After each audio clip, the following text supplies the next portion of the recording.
অনেকেই বলেন এক কান দিয়ে শুনে আর এক কান দিয়ে বের করে দাও, এত কিসের সমস্যা? কথাটা তাদেরকে বলছি। এই দুই কানের মাঝে কিন্তু চিন্তা করার জায়গা।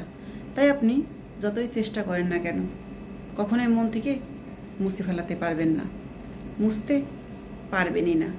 ঠিক আছে? তাই যত যাই বলেন না কেন, কখনোই সে কথা ভুলতে পারবেন না। কারণ মাঝখানে এমন একটা জিনিস রয়েছে দুই কানের, যেখানে সব কথাই গাঁথা থাকে, কবিতার মতো হয়ে সেট করা হয়ে যায়। একবার যেটা শুনে সেটা সেখানে ধরে থাকে, সেটা আপনি কখনোই মুছতে পারবেন না। সেটা ভালো স্মৃতি হোক, খারাপ স্মৃতি হোক, ভালো কথা, খারাপ কথা, সবটাই সেখানে জমা হয়ে থাকে। ঠিক আছে? তাই অনেকেই বলে, শুনছিস ঠিক আছে, সেটা মন থেকে মুছে ফেল, মনে করার আর প্রয়োজন নেই, এ কথাটা মনে করিস না। অনেকেই বলে এ কথাটা না মনে করলে কি সমস্যা।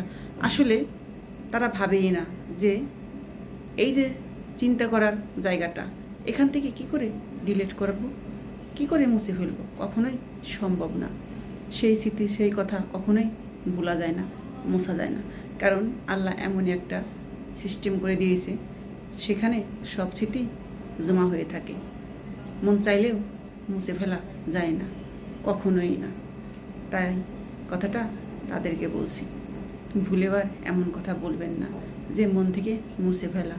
আসলে একবার যেটা ঢুকে যায় সেটা আর কখনোই মুছে ফেলা যায় না এই মন থেকে, কারণ সেটা এই জায়গাতে সেট হয়ে যায়, কখনোই সেখান থেকে আর বের করা সম্ভব না।